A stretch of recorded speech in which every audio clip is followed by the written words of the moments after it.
పేరు గోగుల శ్రీనివాసులు, సిఐటియు నెల్లూరు జిల్లా ప్రధాన కార్యదర్శి. గత మహాసభ అనంతర కాలంలో నెల్లూరు జిల్లాలో అనేక పోరాటాలను సిఐటియు ఆధ్వర్యంలో నిర్వహించడం జరిగింది. వాటిలో ప్రధానంగా జరిగినటువంటిది ఏపీ జెన్కో ప్రైవేటీకరణకు వ్యతిరేకంగా జరిగిన పోరాటం. అనేక మందిని, ప్రజల్ని, కార్మికులని అందరినీ సమాయత్తం చేసి పోరాటంలో ముందు పీటున పెట్టి పోరాటంలో రాష్ట్ర ప్రభుత్వం యొక్క వైఖరిని ఎండగడుతూ అనేక ఉద్యమాలు చేసి దాన్ని ఈరోజు వెనక్కి నెట్టగలిగాము.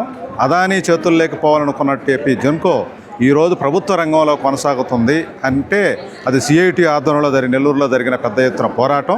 దాని ఒక ప్రణాళికాబద్ధంగా కార్మికుల్ని, ప్రజల్ని, రాజకీయ పార్టీలని, పట్టణ ప్రముఖులను అందరినీ ఈ యొక్క ఉద్యమంలో భాగస్వామ్యం చేసి ఒక నిరంతర పోరాటం దాదాపు 396 రోజులు అనేక పోరాటాలు నిర్వహించబట్టే ఈరోజు అదానీ చేతులు లేకపోకుండా ఆ జెన్కోని నిలబెట్టుకోగలిగాము. అట్నే అదానీ నెల్లూరు జిల్లాలోకి ఎంటర్ అయ్యి కృష్ణపట్నం పోర్టుని తీసుకున్న తర్వాత కృష్ణపట్నం పోర్టులో అతను బొగ్గు వ్యాపారం చేసి ఆ చుట్టుపక్కల ఉండే గ్రామాలన్నింటినీ కాలుష్యమయం చేసి ఇక్కడుండే కంటైనర్ టెర్మినల్ని తమిళనాడుకు తరలించుకుపోయేదానికి వ్యతిరేకంగా కూడా పెద్ద ఎత్తున ఆ పోరాటం చేశాం. ఆ పోరాటంలో మేము తాత్కాలికంగా విజయం సాధించలేకపోయినా ఖచ్చితంగా భవిష్యత్తులో దాన్ని తిరిగి కంటైనర్ టెర్మినల్ సాధించుకునేటంత వరకు కూడా సిఐటి ఆధ్వర్యంలో పోరాటం చేస్తామని చెప్పేసి తెలియజేస్తా ఉన్నాం. అట్నే మున్సిపల్ కార్మికులది నెల్లూరులో ఒక ప్రయోగశాలగా నారాయణ గారు ప్రయత్నం చేశారు.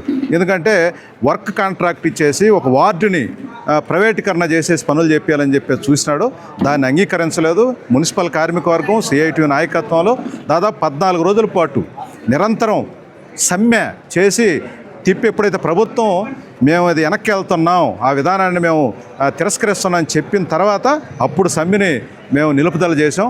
అట్నే ఎక్కడ ఏ కార్మికులు, వలస కార్మికులు ఉన్నారు, వలస కార్మికులకు ఏ సమస్య వచ్చినా, వాళ్ళు ప్రమాదాల్లో మరణించిన వెంటనే సిఐటి ఆధ్వర్యంలో అనేక ఆందోళన చేసి వాళ్ళకి ఒక్కొక్కరికి 15 లక్షలు, 20 లక్షల రూపాయలు కూడా నష్టపరిహారం వచ్చేటట్టుగా మేనేజ్మెంట్లతోటి పోరాడి సాధించుకున్న సందర్భాలు అనేకం ఉన్నాయి.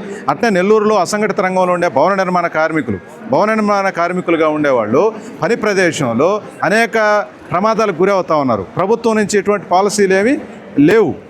అటువంటి టైంలో సిఐటియు టెంట్లేసి అక్కడ నిలబడి ఒక్కొక్క కార్మికుడికి 4 లక్షలు, 5 లక్షలు, 6 లక్షల రూపాయల వంతును కూడా వాళ్ళ కుటుంబాలను ఆదుకునేటట్టుగా చేసిన సందర్భం. అట్నే పెంచలయ్య లాంటి డ్రగ్స్ మాఫియాకి వ్యతిరేకంగా వాళ్ళ చేతుల్లో మరణించినటువంటి పెంచలయ్య కుటుంబానికి అండగా ఉండే దాంట్లో కానీ, ప్రజలందరినీ సమీకరించే దాంట్లో కానీ నెల్లూరు జిల్లాలో బంద్కు సైతం పిలిపించాం.